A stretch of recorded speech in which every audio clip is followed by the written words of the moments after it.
L-avukat Joe Ellis rebaħ l-elezzjoni każwali fuq 13 il-distrett biex jimtela l-post li tbaddal wara l-mewt tad-deputat nazzjonalista Frederick Azzopardi. Ellis kiseb 1968 vot fil-waqt li Rahim Merċija kiseb 1425.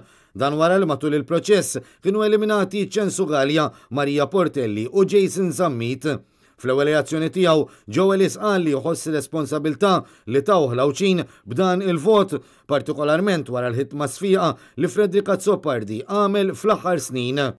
Kellu servizz impeccabbli, kellu sens ta' servizz impeccabbli, għamel 20 ta' snin jaqdi l-kostituenti Lawċin fil-mod kwiet tiegħu, kien jagħmel ħafna xogħol fil-kwiet mingħajr ħafna daqq ta' trombi.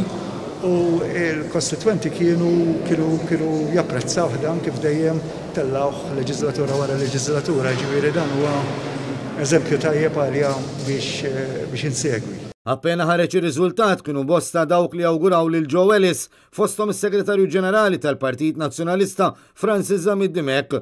Fil-waqt li faħħar l-impenn ta' Ellis fl-aħħar snin u awguralu wkoll biex ikompli fuq il-ħidma tal-predeċessur tiegħu f'din il-gżira li tanti għal-qalb il-Partit Nazzjonalista.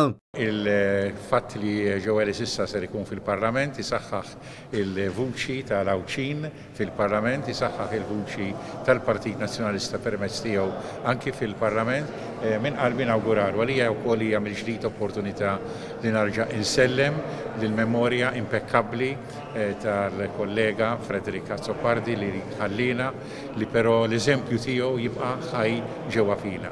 Issa l-pass li jmiss u li Joe Ellis jieħu l-ġurament bħala deputat ħalli jibda l-ħidma tiegħu fil-Parlament Malti.